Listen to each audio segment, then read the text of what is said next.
Hello friends, welcome back to our channel. I hope आप सभी अच्छे होंगे। Good morning to all of you. कल हमने यूनिट थर्ड की थी, जो हमारा टॉपिक चल रहा था रियल एनालिसिस। अपनी एक सीरीज चल रही है topic wise, DSSB topic wise series, जिसके अंदर अपना पहला पेपर चल रहा था रियल एनालिसिस। और रियल एनालिसिस की यूनिट फर्स्ट, सेकंड और थर्ड हमने कर ली थी। आज हमें यूनिट फोर्थ करनी है। यूनिट फोर्थ अपनी क्या है? Infinite series. मैंने इनफाइनाइट सीक्वेंस इन आर हमने पढ़ लिया था। आज हमें पढ़ना है इनफाइनाइट सीरीज। चलो करते हैं भाई।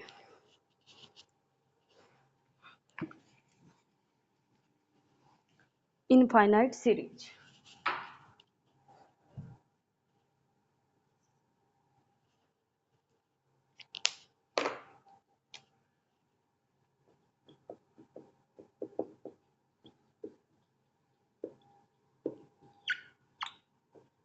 ठीक है, infinite series.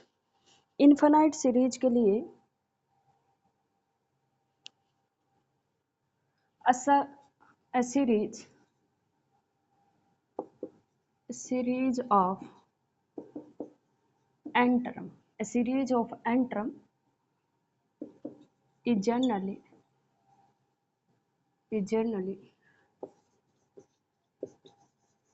denoted by k is equal to 1 to n an, a1 plus a2 plus a3 and so on plus an. But sometime number of term is not finite, यानी कि n is called infinite series। ठीक है, इसमें number of term कितनी है? n। ये अपने पास क्या है? वेहर a1 a2 a3 and an be the term of the series। ठीक है भाई, ये नंबर ऑफ टर्म जो है ये फाइनाइट नहीं रहेगी उस सीरीज के अंदर। उस सीरीज को हम क्या बोलेंगे? Infinite series. जब तक इसके अंदर नंबर ऑफ टर्म क्या है? फाइनाइट है, तो ये फाइनाइट नंबर ऑफ टर्म है इस सीरीज के अंदर। लेकिन जब इनफाइनाइट टर्म होंगी तो उसको इनफाइनाइट सीरीज बोलेंगे। ये था। और इसकी जो a1 a2 a3 an ये टर्म ऑफ द सीरीज होती है। ये क्या होती है? टर्म ऑफ द सीरीज होती है। इस तरह से सीरीज को रिप्रेजेंट किया जाता है। ठीक है भाई, अब लिखो डेफिनेशन। ये भी लिखना है ताकि आपको समझ आ जाए। मैं बोर्ड पे ऐसा बहुत कम लिखती हूँ कि जो यूजलेस हो। ठीक है, तो वो इसीलिए लिखा जाता है कि आपको समझ आ जाए। अच्छे से समझने के लिए पहले कॉन्सेप्ट को तैयार करना पड़ता है। ठीक है, इनफाइनाइट सीरीज की जो डेफिनेशन है, अब हमें लिखनी है डेफिनेशन। डेफिनेशन में क्या लिखना है?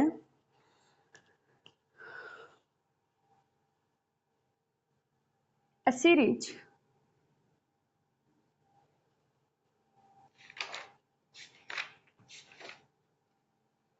an expression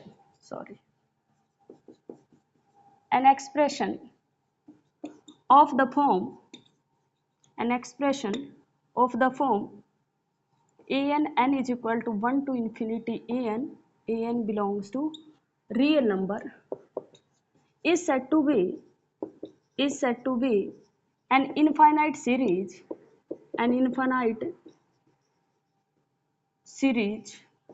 of real number, an infinite series of real number. एक एक्सप्रेशन है जो इस फॉर्म की होंगी, उसको हम इनफाइनाइट सीरीज बोलेंगे। किसकी? रियल नंबर की। Where a1 a2 a3 and so on an, और ऐसे चलता रहेगा, and so on represent the term of infinite series. ठीक है भाई, एक एक्सप्रेशन है जो इस फॉर्म की होगी, n is equal to 1 to infinity an belongs to real number is said to be an infinite series. उसको हम इनफाइनाइट सीरीज बोलेंगे, किसकी? रियल नंबर की, क्योंकि an belongs to real number है। अगर यहाँ पे रैशनल नंबर होंगे तो रैशनल नंबर की सीरीज बन जाएगी, इरेशनल नंबर से बिलोंग करेगा an तो इरेशनल नंबर की सीक्वेंस बन जाएगी। Be an infinite series of real number, और ये अपने पास टर्म ऑफ द सीरीज होती है। एग्जाम्पल लिखो भाई, series n is equal to 1 to infinity, n लिख सकते हो, n is equal to 1 to infinity -1 की पावर n बाई n लिख सकते हो। Summation n is equal to 1 to infinity 1 by n square लिख सकते हो। Summation n is equal to 1 to infinity √2 की पावर n बाई n लिख सकते हो। ठीक है भाई। और series n is equal to 1 to infinity -1 की पावर n लिख सकते हो।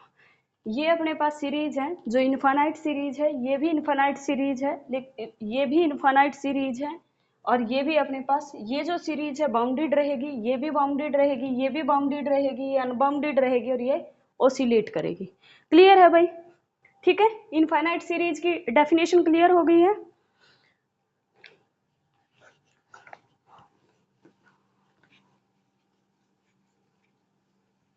अब है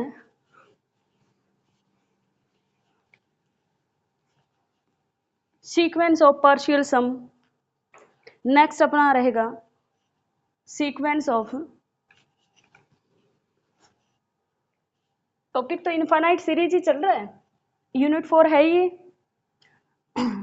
sequence of partial sum of an infinite series. ठीक है भाई, sequence of partial sum of an infinite series. ठीक है भाई, let us define S1 S2 and so on Sn। S1 S2 Sn denoted the sum of first term, sum of first two term, sum of first three term and so on Sn denote the sum of n term of the infinite series. Clear है भाई? कैसे लिखोगे इसको? S1 होगा A1, S2 होगा A1 plus A2, S3 होगा A1 plus A2 plus A3। ठीक है, सीरीज कौन सी लेनी है? Denote the sum of, series जो लेके चल रही हूं मैं n is equal to 1 to infinity an लेके चल रहे हैं। ठीक है, S3 S4 is equal to A1 plus A2 plus A3 plus A4, और Sn is equal to A1 plus A2 plus An होगा। ठीक है, S1 S2 S3।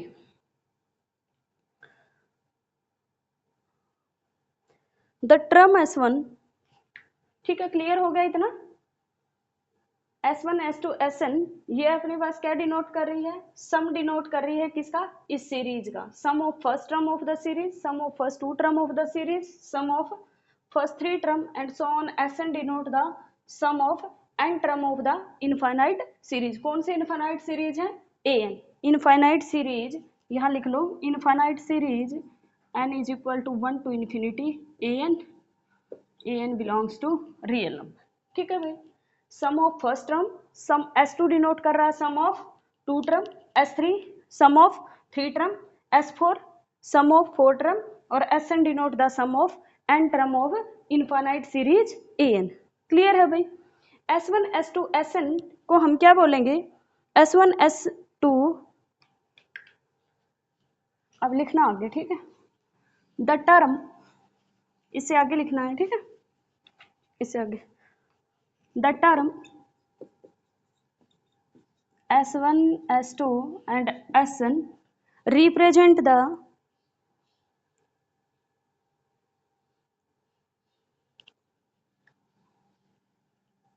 term S1 S2 Sn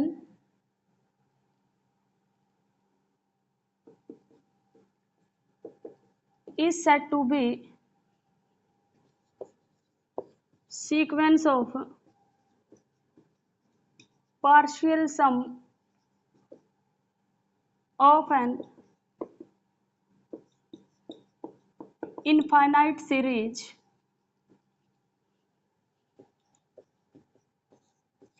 an, ठीक है। इन्हीं को बोलते हैं हम कि partial sum of an infinite series, sequence of partial sum. Example लिखो, जैसे एक सीरीज हमारे पास है, एन टर्म की ले लेती हूँ मैं, Sn दिखा रही हूँ, ठीक है। ये अपने पास सीक्वेंस है, sequence of partial sum of infinite, partial sum of an infinite series Sn हमने लिख लिया 1 + 2 + 3 + 4 प्लस एंड सो ऑन।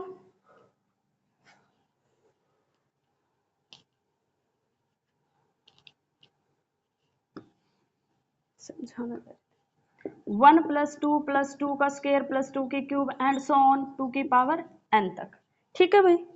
इसमें क्या है, हमें सम निकालना है इसका, हमें क्या निकालना है, सम निकालना है। तो इसका सम क्या होगा, ये क्या बन रही है, जीपी सीरीज बन रही है।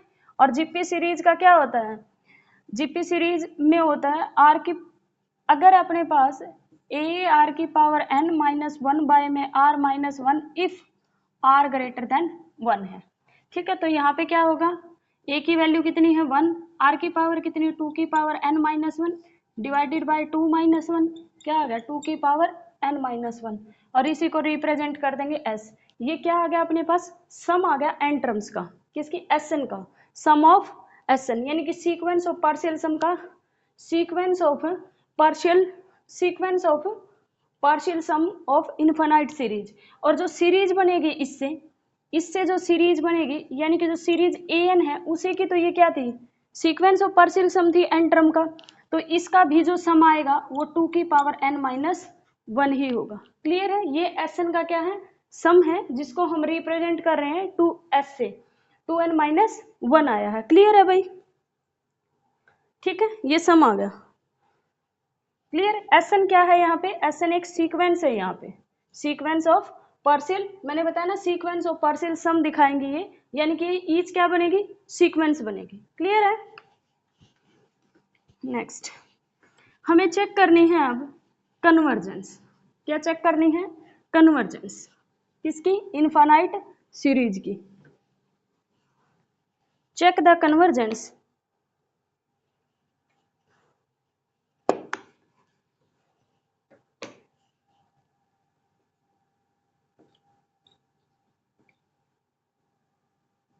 convergence and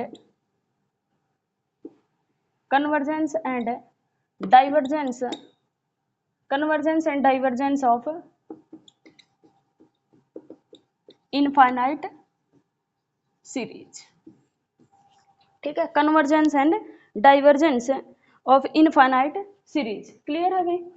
इसमें definition, A series an 1 to infinity is said to be convergent, is said to be is said to be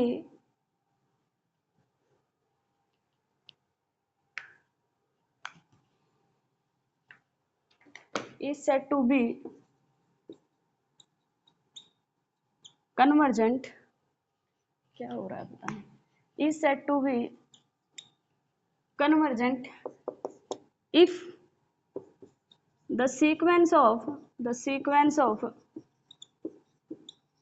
partial sum is convergent।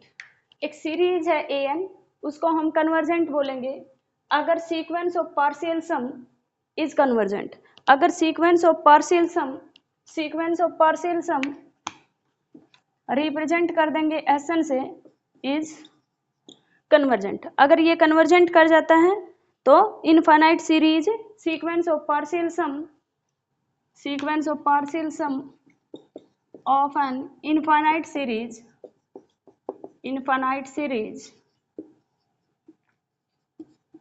An is convergent. Also, limit n tends to infinity, Sn is equal to S,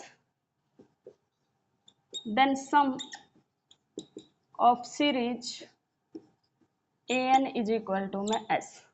ठीक है भाई, एक series है An, उसको हम convergent कहेंगे अगर उसका sequence of partial sum of an infinite series convergent हो जाए, और जो उसका सीक्वेंस ऑफ पार्शियल सम आएगा limit n tends to infinity Sn हमने सपोज कर लिया वो S आ रहा है, तो जो सीरीज होगी उसका सम भी S ही होगा। जो सीरीज होगी उसका सम क्या आएगा? S आएगा। यानी कि जिसमें सीक्वेंस ऑफ पार्शियल सम जिसको कन्वर्ज करेगी उसी को जो इनफाइनाइट सीरीज है वो भी कन्वर्ज करेगी। क्लियर है टॉपिक? जैसे दो एग्जाम्पल लिखती हूं मैं। फर्स्ट एग्जाम्पल आपको लिखना है 1 प्लस 2/3 प्लस 2/3 का स्क्वायर प्लस 2/3 की cube and so on plus 2/3 की पावर n और प्लस। ठीक है, ये अपने पास एक सीरीज है, इसको मैं क्या लिख सकती हूँ? Series n is equal to 0 to infinity 2/3 की पावर n। ठीक है भाई, ये सीरीज क्या बन रही है अपने पास? ये वाली ये जीपी बन रही है। ये क्या बन रही है? जीपी बन रही है। तो ये किसको कन्वर्ज, इसका जो सम है सम निकालेंगे हम। एन टर्म का सम निकाल लेती हूँ एक बार।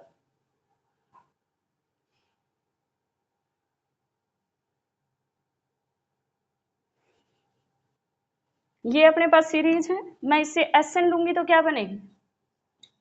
Sn होगा 1 प्लस 2/3 2/3 की पावर 3 2/3 की power n-1।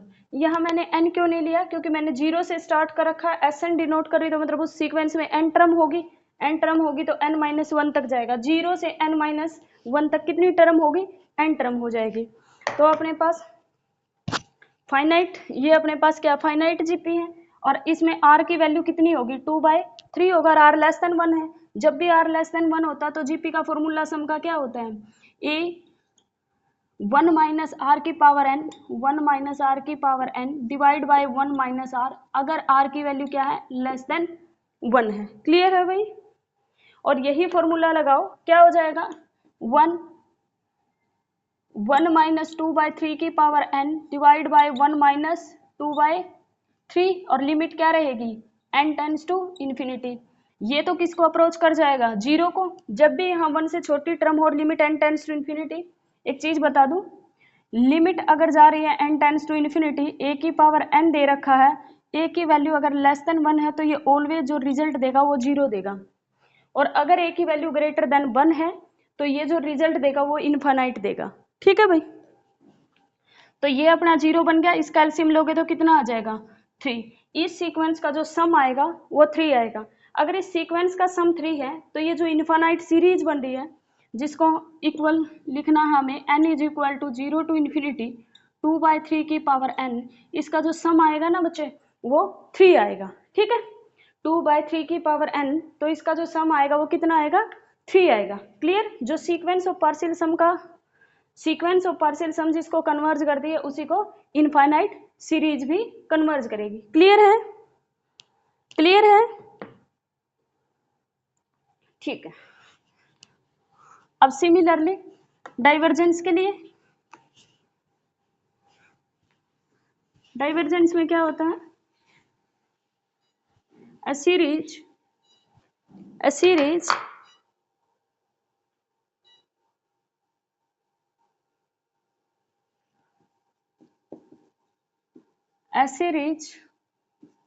n is equal to 1 to infinity an is said to be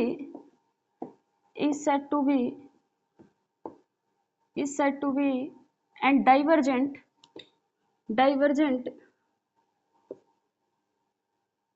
a series an is said to be divergent if the partial वो जो पीछे वाला एग्जाम्पल था उसमें मैंने कहा उसका सम ही आएगा, और मैंने उसको कन्वर्जेंट क्यों कहा, क्योंकि उसके अंदर जो r की वैल्यू थी वो लेस देन 1 थी। ठीक है भाई। If the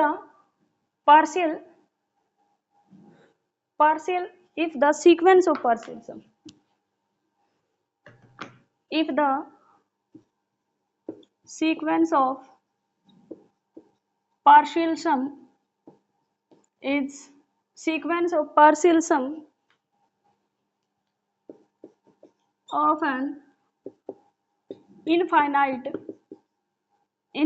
series an is divergent। ये सीरीज को डाइवर्जेंट तब बोलेंगे जब सीक्वेंस ऑफ पार्शियल सम क्या कर जाएगी, डाइवर्ज कर जाएगी। सीक्वेंस ऑफ पार्शियल सम क्या कर जाएगी, डाइवर्ज कर जाएगी। एग्जांपल लिखो, इसमें हमने सीरीज जो an है वो हमने लिख लिया 1 प्लस 3/2 का स्क्वायर 3/2 की power q and so on 3/2 की पावर कितनी होगी n -1 3/2 की पावर n और एंड सो ऑन आगे जा रहा है। इससे हम सीक्वेंस ऑफ पार्शियल सम निकालेंगे तो वो क्या होगी 1 प्लस 3/2 का स्क्वायर और प्लस 3/2 की पावर n-1। ये अपने पास जीपी बन रही है और इसके अंदर रेडियस अपने पास r जो है वो ग्रेटर देन 1 आ रही है। 3/2 बाई में 1 3/2 जो है r जो रहेगी, r की वैल्यू इसमें कितनी आ रही है 3/2 विच इज ग्रेटर देन 1, तो ये क्या रहेगी, डाइवर्जेंट रहेगी। अभी लिखवा दूंगी इसको, ये जो है जीपी कैसे कन्वर्ज और डाइवर्ज करती है। तो ये क्या करेगी, डाइवर्ज करेगी। सीक्वेंस ऑफ पार्शियल सम क्या कर रहा है, डाइवर्जेंट। अगर sequence of partial sum divergent है तो सीरीज क्या करेगी, डाइवर्ज करेगी बाय डेफिनेशन। तो यहाँ तक हमने पढ़ा इनफाइनाइट सीरीज क्या होती है और convergence of an infinite series कैसे चेक करते हैं। तो इनफाइनाइट सीरीज के अंदर हम देखेंगे कि उसका सीक्वेंस ऑफ पार्शियल सम जो होता है वो कन्वर्जेंट है तो सीरीज जो है वो कन्वर्जेंट होगी, और सीक्वेंस ऑफ पार्शियल सम अगर डाइवर्जेंट है तो सीरीज क्या होगी, डाइवर्जेंट होगी। इसके अंदर दो चीजें और कन्वर्जेंस और डाइवर्जेंस में लिख लो जो एक्स्ट्रा है। एक्स्ट्रा मतलब ये नहीं है आपको पढ़नी नहीं है, मतलब आप कन्वर्जेंस का जो कभी कभी सीरीज का सम निकालना होता है ना वो बहुत मुश्किल हो जाता है। ये तो इजी था कि जीपी बन रही थी, वरना बहुत डिफिकल्ट हो जाता। तो आप सम कैसे निकालोगे किसी सीरीज का। दो और इसके अंदर थर्ड, ये 2 पॉइंट तो मैंने लिखवाई दिए। कन्वर्जेंस क्या होती है, डाइवर्जेंस किस तरह से चेक करते हैं, लेकिन उसको कन्वर्जेंस का जो सीरीज है उसका सम निकालने के 2 वे होते हैं। एक तो होता है journal idea,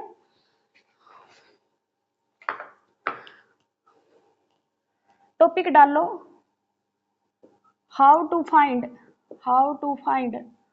the sum of infinite series।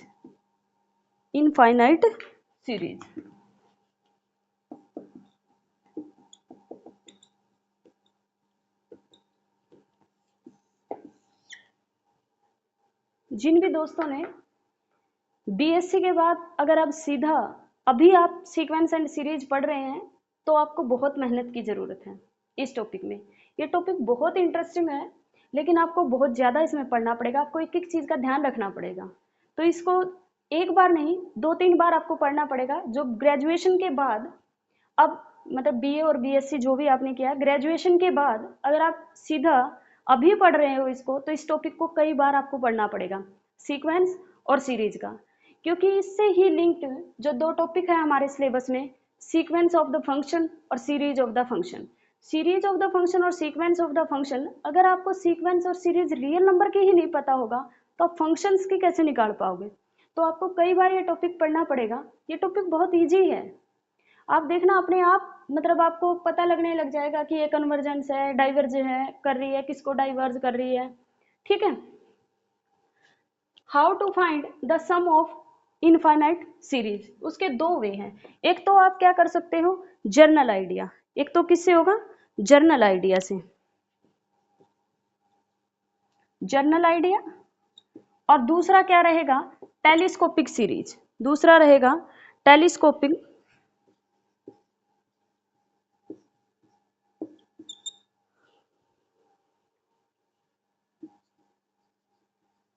Telescopic से। जर्नल आइडिया का मतलब क्या है? Journal idea, journal idea, journal idea में आपको एक्सपेंशन पता होनी चाहिए, लिख लो ये साथ साथ में। जैसे e की पावर x आ जाए कहीं पे, कि ऐसी कोई सीरीज जैसे e की पावर n दे देगा, n is equal to 1 to infinity, e की x की एक्सपेंशन क्या होती है?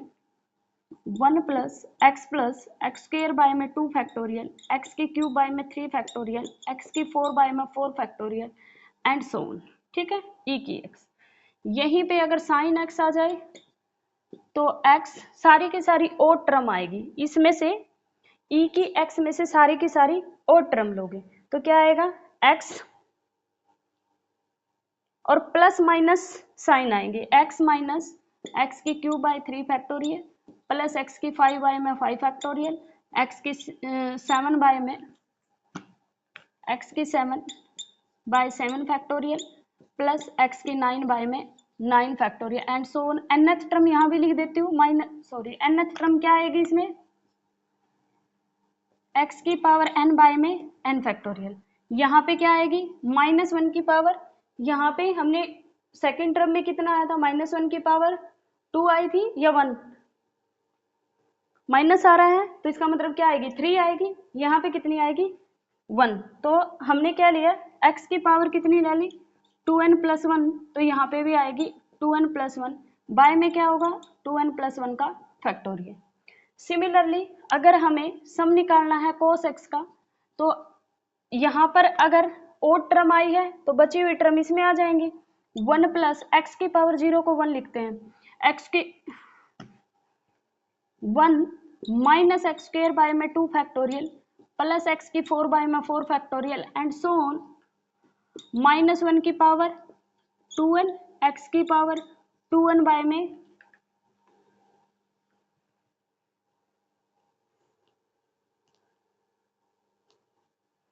-1 की पावर n, एक्स की पावर 2n बाय में 2n फैक्टोरियल। ठीक है भाई, x की पावर -1 की पावर n, x की पावर 2n प्लस 1 बाय में 2n प्लस 1 का फैक्टोरियल, और यहाँ होगा -1 की पावर n, x की power 2n factorial and so on. Series की फॉर्म में लिखना चाहो तो इसको लिख सकते हो -1 की पावर n, x की पावर 2n प्लस 1 बाय में 2n, चलो ऊपर ही लिख देती। ठीक है, यहीं पे लिखो sine hyperbolic x, sine hyperbolic, ये जितनी भी टर्म है हाइपरबोलिक एक्स में और कुछ नहीं होगा, सारी प्लस की हो जाएंगे। तो क्या हो जाएगा? मैं डायरेक्ट लिख रही हूँ इसकी nth टर्म, इसमें होगा x की power 2n plus 1 bye 2n plus 1 का factorial, series n is equal to कितना होगा? n इज इक्वल टू 0 से लेके इनफाइनाइट। ठीक है, सीरीज होगी e की पावर x को क्या लिखोगे? समेशन x की पावर n बाय में n फैक्टोरियल। ठीक है, और n इज इक्वल टू 0 से लेकर इनफाइनाइट। एक याद रखना, 0 का फैक्टोरियल 1 होता है, 0 नहीं होता है। ठीक है भाई, क्लियर इतना? Sine x cos x, cos hyperbolic x और लिखो, कोस हाइपरबोलिक एक्स में क्या होगा? Cos hyperbolic x, cos hyperbolic x में होगा समेशन माइनस समेशन, इसमें भी सारी टर्म प्लस की हो जाएगी, इसमें होगा x की power 2n bye 2n factorial. जो भी कोस x की एक्सपेंशन है उसी के अंदर सारी की सारी टर्म अगर पॉजिटिव हो जाए तो वो कोस हाइपरबोलिक x हो जाएगा। साइन x की जो एक्सपेंशन है उसी के अंदर सारी टर्म अगर पॉजिटिव हो जाए तो वो साइन हाइपरबोलिक x बन जाएगा। क्लियर है भाई? नेक्स्ट एक्सपेंशन में क्या लिखना है? लॉग की एक्सपेंशन बहुत ज्यादा यूज होएगा इसका, log 1 प्लस एक्स और log 1 minus x. log 1 plus x में क्या होगा? log 1 प्लस एक्स, उसमें होगा 1 minus x plus x square by में 2 माइनस एक्स की क्यूब बाय 3 प्लस एक्स की 4 by 4 and so on minus 1 की पावर एन एक्स की पावर एन बाय में एन। ठीक है भाई, क्या होगा 1 minus log 1 plus x, log 1 plus x में होगा x minus x square by 2, अच्छा 1 तो आएगा ही नहीं, सॉरी सॉरी सॉरी,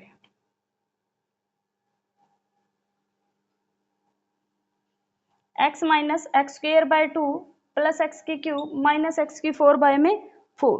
ठीक है, x minus x square by 2 plus x की क्यूब बाय 3 माइनस एक्स की 4 बाय 4।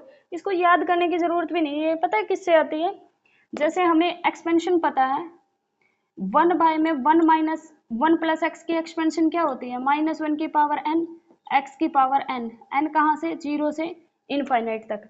इसका दोनों साइड इंटीग्रेशन कर लेना, ये आ जाएगी। ठीक है, इसका क्या होगा log 1 प्लस एक्स, इधर से और इंटीग्रेशन, इस टर्म को खोल के और इंटीग्रेशन कर लो। इसका क्या होगा भाई माइनस आ जाएगा, माइनस होगा इसके अंदर x plus x square by 2 plus x की cube by 3 and so on. log 1 minus x में माइनस बाहर आ जाएगा और x plus x square by 2 plus x की cube by 3 and so on. ठीक है भाई, तो log, अब इन दोनों का सम निकालना है, log 1 plus x plus log 1 minus x by 2, ये किसके इक्वल होगी log 1 plus x plus log 1 minus में x।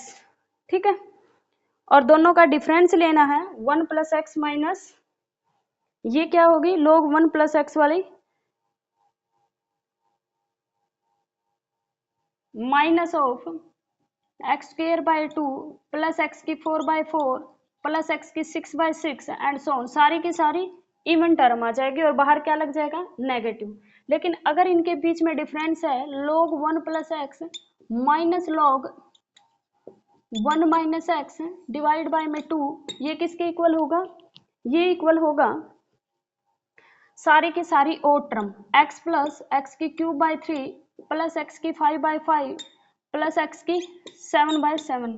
कुछ नहीं, इन दोनों को ऐड करोगे तो यहाँ से x माइनस एक्स कैंसिल हो जाएगा अगर ऐड करोगे तो, और ये क्या हो जाएगा माइनस बाहर हो जाएगी और एक्स स्क्वायर बाय 2, 2 से 2 कैंसिल तो एक्स स्क्वायर आ जाएगा। जो ये 2 बनेगा, ये 2 को हम पहले ही नीचे ले गए हैं कॉमन लेके, सिमिलरली यहाँ से ये 2 2 बनेगा, 2 को बाहर ले आए हैं। अगर दोनों का डिफरेंस करेंगे तो ये वाले क्या हो जाएंगे माइनस के, ये वाला क्या हो जाएगा प्लस का, तो 2i ऑफ x हो जाएगा, ये कैंसिल हो जाएगा, 2i ऑफ x की क्यूब बाय 3 हो जाएगा, तो और टर्म बच जाएगी। ठीक है भाई, क्लियर। एक दो एक्सपेंशन और है बस।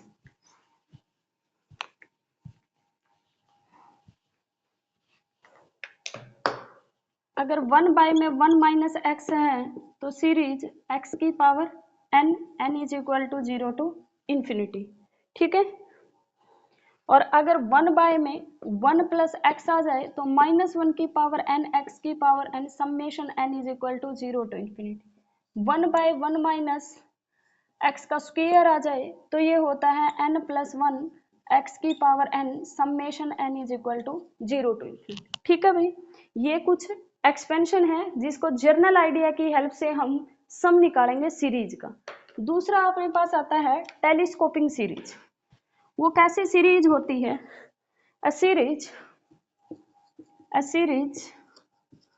of the form an plus 1 minus an n is equal to 1 to infinity। ठीक है, ये टेलीस्कोपिंग सीरीज होगी जिसमें an plus 1 minus an type की अगर कोई सीरीज बन जाती है तो इस सीरीज को टेलीस्कोपिंग सीरीज कहेंगे। और इसका अगर सम निकालना हो तो sum of series n is equal to 1 to infinity an plus 1 minus an, किसके इक्वल होगा इसका sum, limit n tends to infinity an minus a1। ये a1 क्या है, first term of the sequence, ये an आपके पास होगी, an की हेल्प से आप क्या करोगे a1 निकालोगे और limit n tends to infinity an, इसका जो इसका सम होगा, इस सीरीज का जो सम होगा ये होगा, और जो सम होगा उसी को कन्वर्ज भी करेगी और ये सीरीज इसी को कन्वर्ज भी करती हैं। क्लियर है भाई? एक एग्जांपल करें इसका, टेलीस्कोपिक सीरीज का।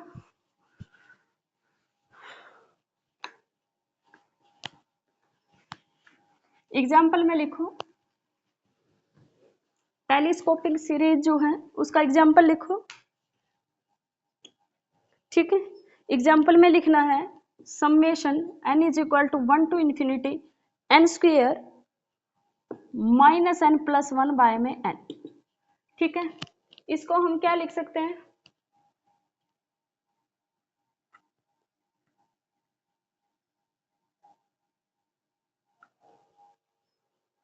n factorial. यही सोच रही थी मैं, कुछ भी बन ही नहीं रहा, ठीक है। तो इसको अलग अलग करो, ये बनेगा n माइनस 1 बाय में n फैक्टोरियल प्लस 1 बाय में n फैक्टोरियल, ठीक है। n is equal to 1 to infinity, यहाँ से n कैंसिल, 1 बाय में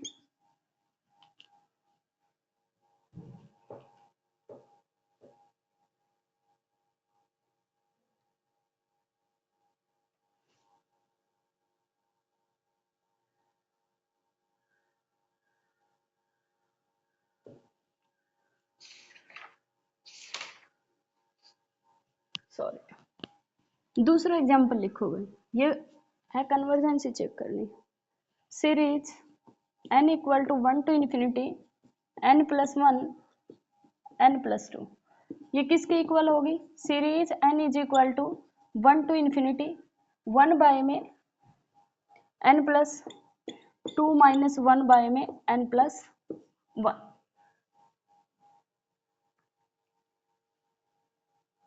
और बाहर क्या आ जाएगा, माइनस। देखना जरा, ये होगी n plus 1 minus n minus 2 by में n plus 1 n plus 2, n से n कैंसिल, माइनस आएगा, तो माइनस को मैंने बाहर ले लिया ऑलरेडी, ठीक है। अगर मैं लेट करूं कि an is equal to 1 by n plus 1 है, तो क्या मैं इसको लिख सकती हूँ series n is equal to 1 to infinity minus ये हो जाए an प्लस 1 और इसको लिख दूं an। क्या ये टेलीस्कोपिक सीरीज बन गई या नहीं बन गई? तो ऐसी सीरीज, माइनस को बाहर रखो, ये किसको कन्वर्ज करती है, limit n tends to infinity, an हमने क्या सपोज किया है 1 बाई n प्लस 1, माइनस में क्या होगा a1, a1 की यहाँ से वैल्यू निकालो, n की जगह 1 पुट करोगे क्या आएगा 1 बाई 2, माइनस इसकी limit n tends to infinity क्या होगा, सीक्वेंस में करके आए हो 0 और माइनस a1, क्या आ गया अपने पास a1। क्लियर है इतना? ठीक है भाई। कुछ और एग्जाम्पल, एग्जाम्पल नंबर 2, 1 बाय में n प्लस 1 n प्लस 2, ये सीरीज है। सेकेंड एग्जाम्पल, इसको क्या लिख सकते हो, 1 बाय में माइनस 1 बाय में n plus 1 minus 1 by n plus 1 n plus 2। तो इसको अगर मैं an सपोज कर लेती हूँ,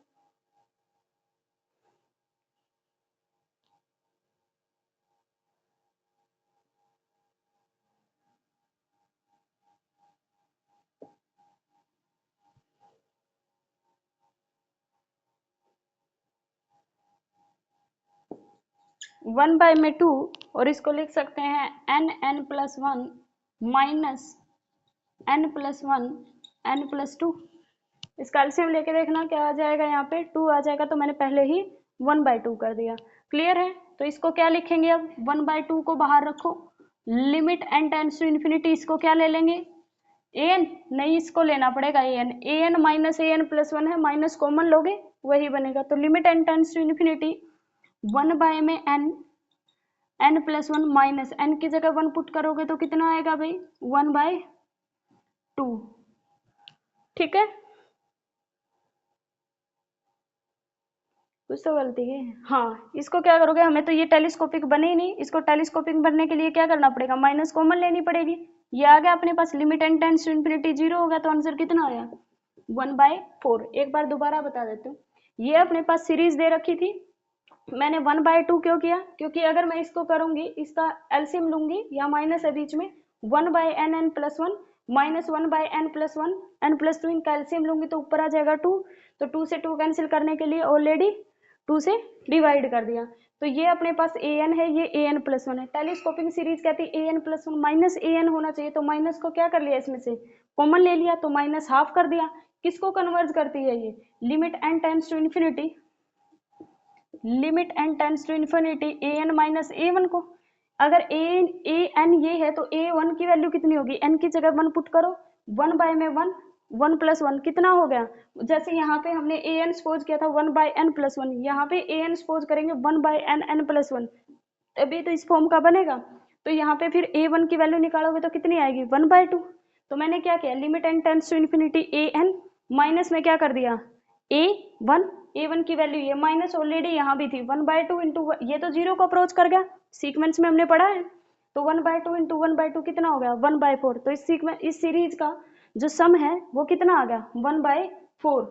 ठीक है भाई, अब नोट बना के एक लिख लो इसी के अंदर टेलीस्कोपिक सीरीज में। अगर आपको नोट बना के लिखना है, अगर कोई सीरीज इस तरह की दे रखी हो 1 to infinity 1/n, n+1, n+2 and so on n+m, ठीक है, n से लेकर n+m तक दे रखी है, तो जो उसका सम होगा वो 1/m फैक्टोरियल इंटू m होगा। क्या होगा 1/m इंटू m फैक्टोरियल।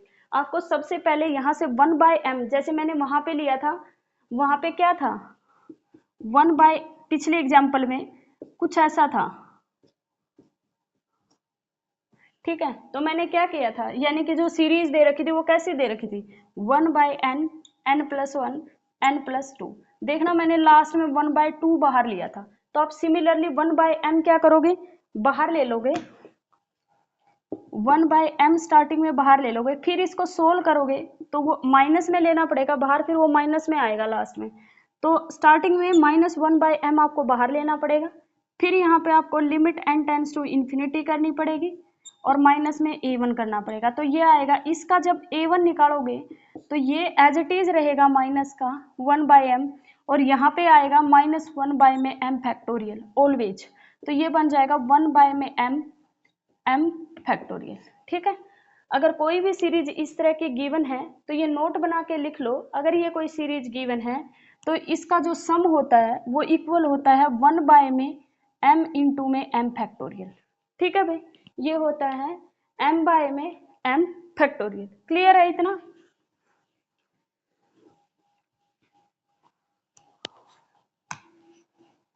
चलो भाई, ये हो गया है, आई होप आपको समझ आ रहा होगा, अगर कोई भी डाउट है तो कमेंट कर देना। ठीक है, अब कुछ प्रॉपर्टीज लिखनी है, some properties of convergent and divergent, some properties of convergent and divergent of an infinite series.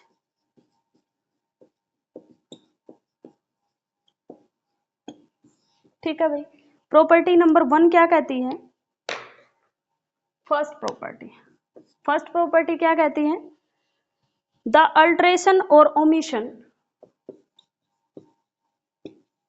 The alteration और omission of a finite term of series has no effect on convergence, divergence or oscillation of series. ठीक है, second point क्या कहता है, second point, if we add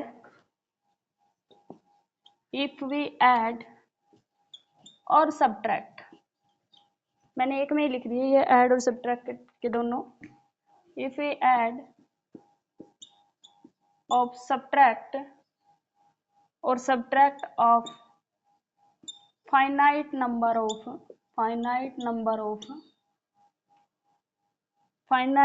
of term of series, infinite series लिख लो ये बेशक। इफ वी ऐड और subtract of finite number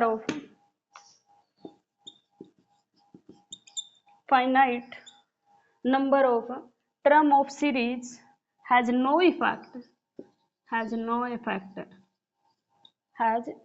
effect on convergence, divergence or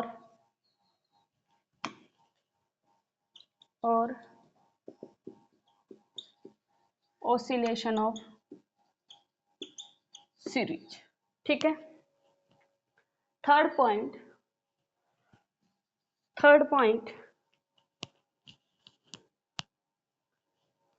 if we multiply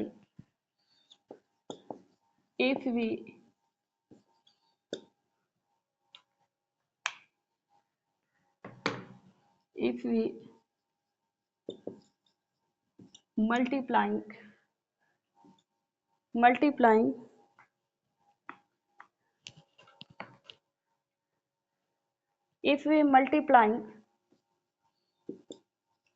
all term by a non-zero real number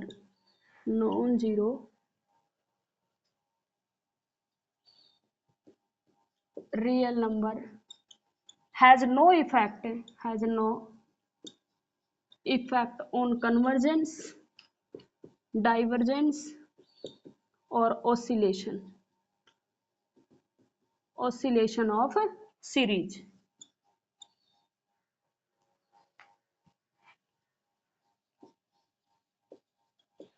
मैंने यहाँ पे 3 point लिखवाए हैं। पहला लिखवाया है कि ऑल्ट्रेशन और omission of finite term of series has no effect on convergence and divergence और ऑसिलेशन, यानी कि अगर कोई सीरीज कन्वर्जेंट है या डाइवर्जेंट है, उसकी कुछ टर्म को अगर हम ओमिट कर देते हैं तो उसके अंदर कोई सीरीज की कन्वर्जेंस पे, अगर वो कन्वर्जेंट है तो कन्वर्जेंट रहेगी, डाइवर्जेंट है तो डाइवर्जेंट रहेगी। सिमिलरली अगर हम कुछ फाइनाइट नंबर ऑफ टर्म को ऐड कर देते हैं उनके अंदर, तो भी अपने पास सीरीज की कन्वर्जेंस और डाइवर्जेंट और ऑसिलेशन पे कोई इफेक्ट नहीं पड़ता। थर्ड मैंने पॉइंट लिखा है, अगर किसी नॉन जीरो रियल नंबर से ईच टर्म को हम मल्टीप्लाई कर देते हैं, किसी भी नॉन जीरो रियल नंबर से ईच टर्म को अगर हम मल्टीप्लाई कर देते हैं तो भी इसकी कन्वर्जेंस, डाइवर्जेंस और ऑसिलेशन पे कोई इफेक्ट नहीं पड़ता। एक फोर्थ पॉइंट और लिख लो। फोर्थ पॉइंट ये है, अगर कोई भी पॉजिटिव टर्म की सीरीज है, किसकी सीरीज है? पॉजिटिव टर्म की। अगर अपने पास कोई भी पॉजिटिव टर्म की सीरीज है और उनको अगर ब्रैकेट फॉर्म कर लेते हैं तो भी उसकी कन्वर्जेंस, और अगर अल्टरनेटिव सीरीज है तो इफेक्ट पड़ेगा। अगर पॉजिटिव टर्म की सीरीज है उनको ब्रैकेट में फॉर्म कर लेते हैं, जैसे 2 टर्म की ब्रैकेट बना ली, 3 टर्म की ब्रैकेट बना ली, 4 टर्म की ब्रैकेट बना ली, तो भी उस सीरीज की कन्वर्जेंस, डाइवर्जेंस और ऑसिलेशन पे कोई इफेक्ट नहीं पड़ेगा। एक मेरा बीच में रह गया, ऑसिलेटिंग सीरीज क्या होती है ना, वो और लिख लो भाई।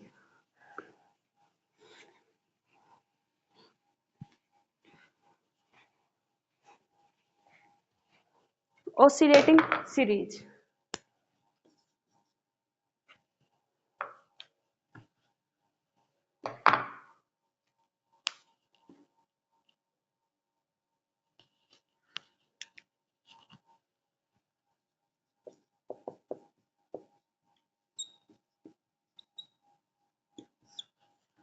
a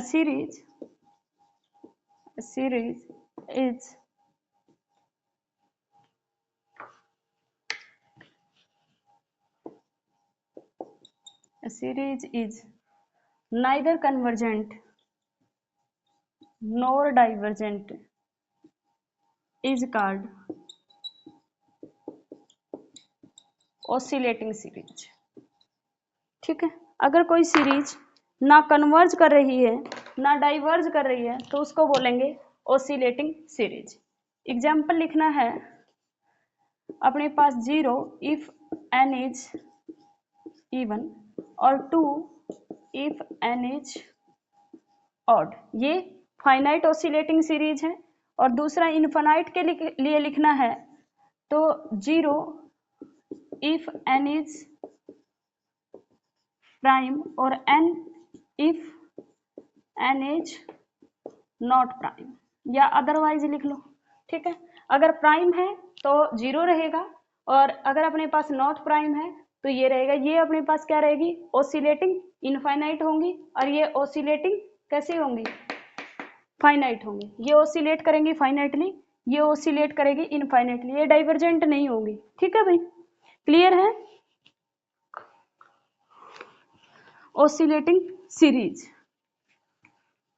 नेक्स्ट क्या है, नेक्स्ट है necessary condition for convergence. Okay, necessary condition for convergence.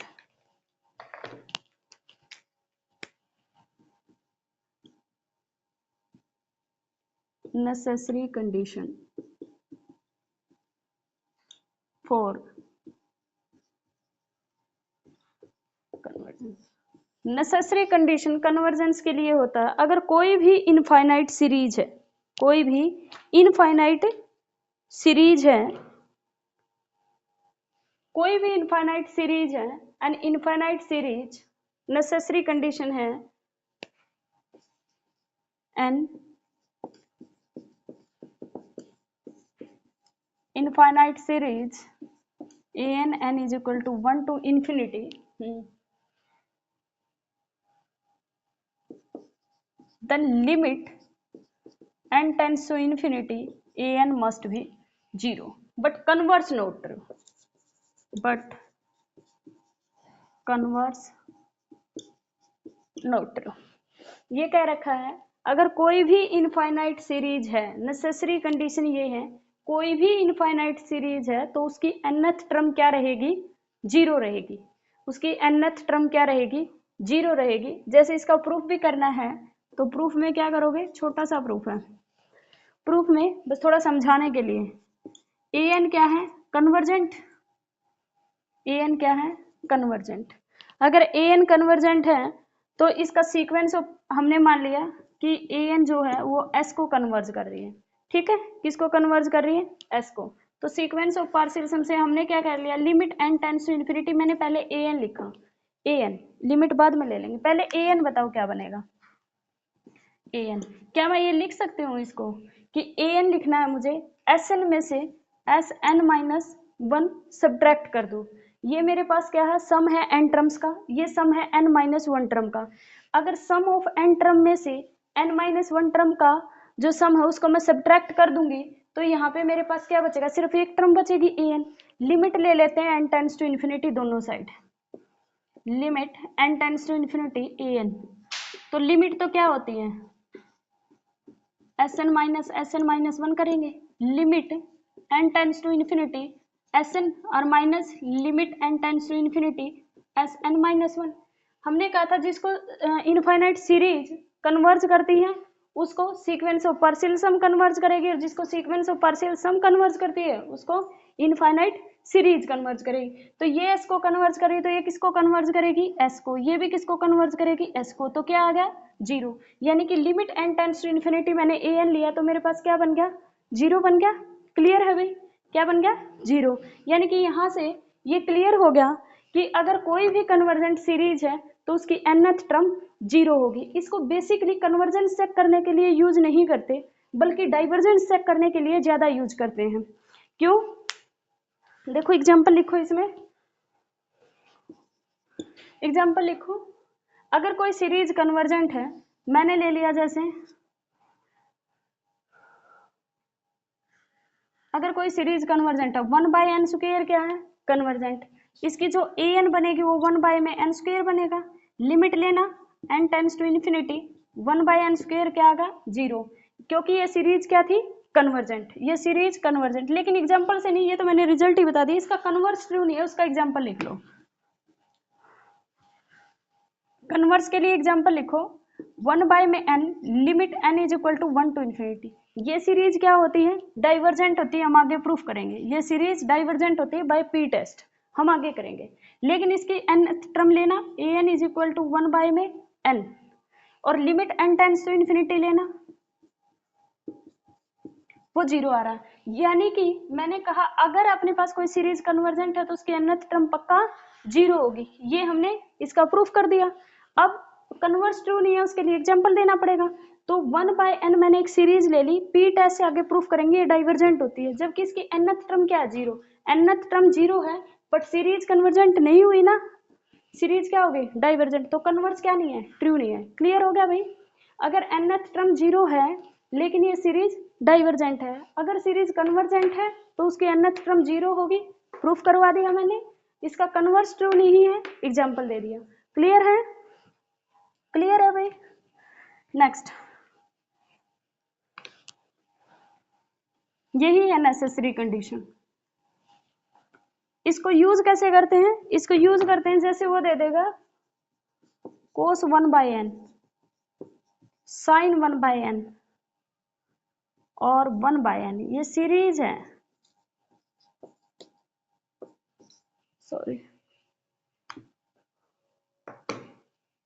2 की पावर n,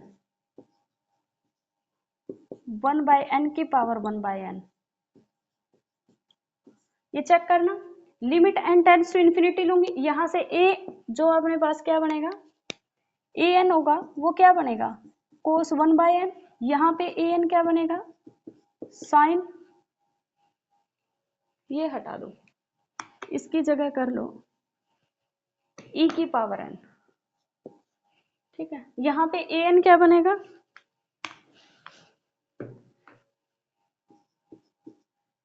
e की पावर n, यहाँ पे an क्या बनेगा 2 की पावर n, यहाँ पे an बनेगा 1/n की power 1/n। Limit n tends to infinity लोगे 1/∞ कितना होगा 0 और cos 0 कितना होता है 1, नॉट इक्वल टू 0 ना, तो ये सीरीज क्या होगी डाइवर्जेंट, सीरीज क्या होगी डाइवर्जेंट।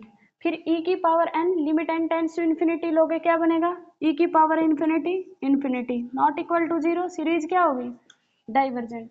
2 की power n tends to infinity क्या होगा infinity, not equal to 0, series क्या होगी डाइवर्जेंट।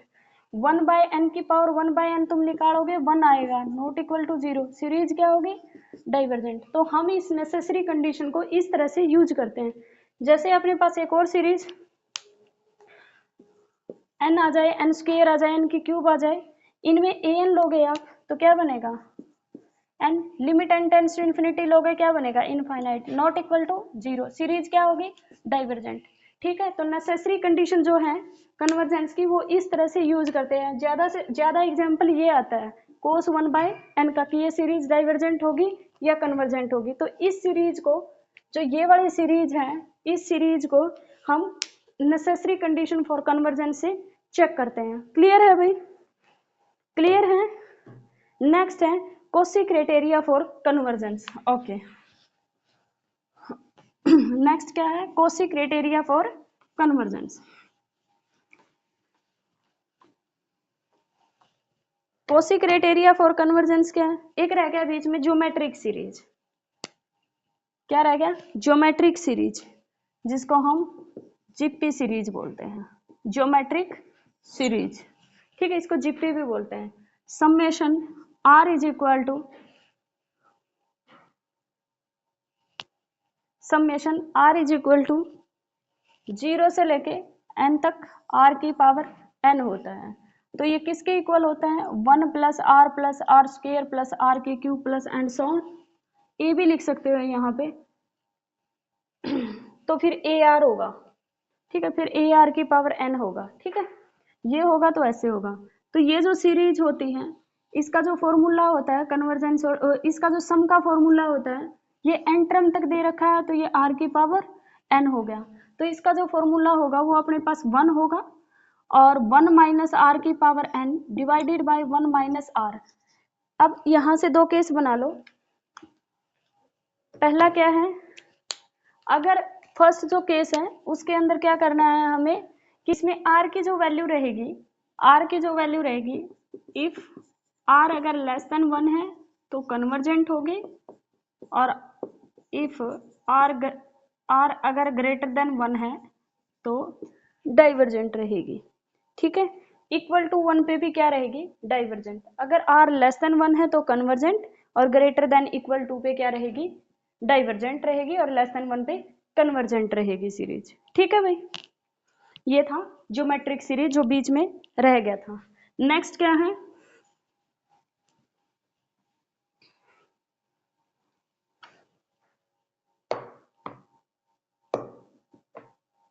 ओ सॉरी मैंने क्या बताया, एन टर्म के लिए लिया है ना, सॉरी आर की पावर एन, हाँ ठीक है।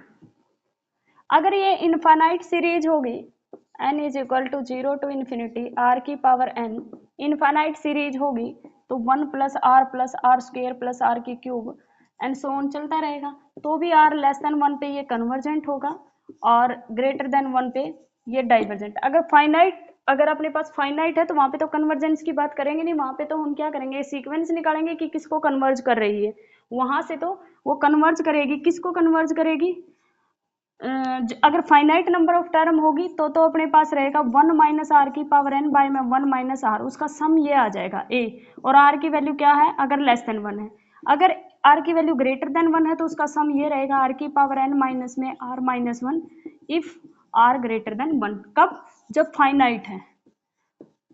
अगर फाइनाइट नंबर ऑफ टर्म दे रखी सीरीज में, इनफाइनाइट दे रखी है तो इसका सम क्या होगा, इसका जो सम रहेगा वो रहेगा a by 1 minus r, r less than 1 पे। क्लियर है, ए बाय 1 माइनस आर रहेगा, अगर आर लेस देन 1 है, ग्रेटर देन 1 है तो इसका जो सम रहेगा वो क्या रहेगा, इनफाइनाइट रहेगा, तभी तो डाइवर्जेंट है। ठीक है, ग्रेटर देन 1 रहेगी तो इनफाइनाइट रहेगा उसका सम, और अगर लेस देन 1 है तो ए बाय 1 माइनस आर रहेगा। फाइनाइट में सम ऐसे निकालते हैं और उसमें इस तरह से कन्वर्ज करते हैं।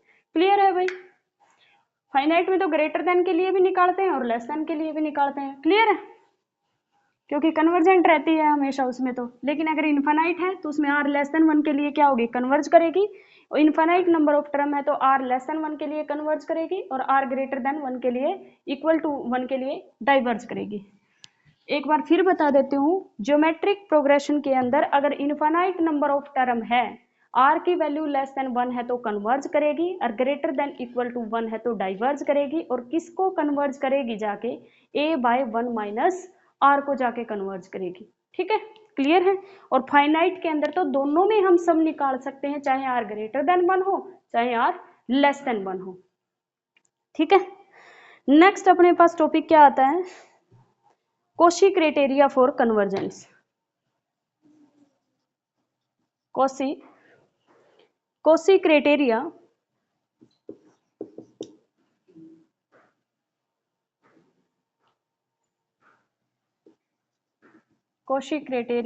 for convergence। ठीक है भाई, Cauchy criteria for convergence यही है, a necessary and sufficient condition, a necessary and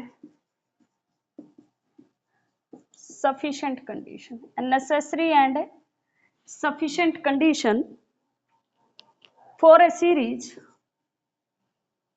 a necessary and sufficient condition for a series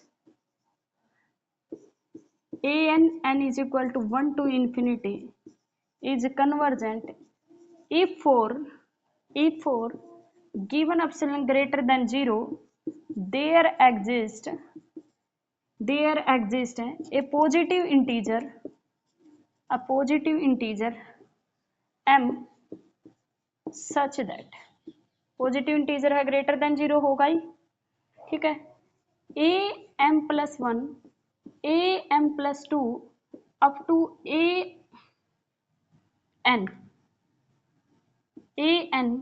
का मोड लेस देन आ जाए epsilon for all n greater than equal to M.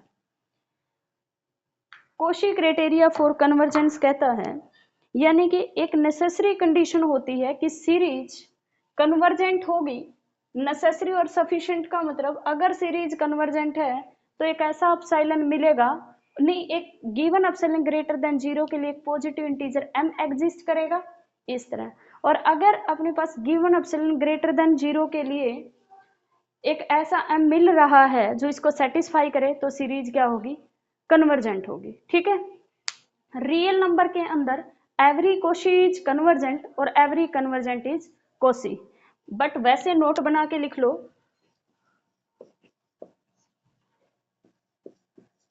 every convergent is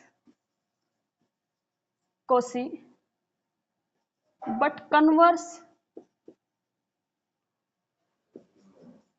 true in R. Converse true in R. Converse true in R. जैसे कोई metric space अगर आप ले लोगे तो उसमें जरूरी नहीं कि एवरी कोसी कन्वर्जेंट हो, लेकिन इसमें क्या होगा, कन्वर्जेंट कोसी हमेशा होती है, लेकिन कोसी हमेशा कन्वर्जेंट हो ये जरूरी नहीं। सिर्फ रियल नंबर में क्या होता है, एवरी कन्वर्जेंट कोसी होती है और एवरी कोसी कन्वर्जेंट होती है। ठीक है भाई, क्लियर है, यही है बस इसमें। अब आ गया test for convergence of positive term. अब हमें टेस्ट करने हैं, टेस्ट फॉर कन्वर्जेंस, या नेक्स्ट वीडियो में करवाऊँ ये टेस्ट फॉर कन्वर्जेंस वाले, सारे के सारे टेस्ट एक में ही करवा दूंगी फिर। चलो आज इतना ही करते हैं हम, test for convergence next video में आपके पार्ट 2 आएगा इस यूनिट का, उसके अंदर करवाऊंगी, क्योंकि इसमें कुछ एग्जाम्पल भी हो जाएंगे, फिर अदरवाइज वीडियो बहुत लंबी हो जाएगी। अब अच्छे से इसको प्रिपेयर करना है, और ये एक वीडियो में और आपका पूरी यूनिट खत्म हो जाएगी, और इससे आपकी एक बुक भी कंप्लीट हो जाएगी, रियल एनालिसिस। पहले इस पे आएगी एक छोटी सी वीडियो, उसके बाद हम सेकंड बुक स्टार्ट करेंगे। Thank you so much, video को लाइक करना, शेयर करना, थैंक यू।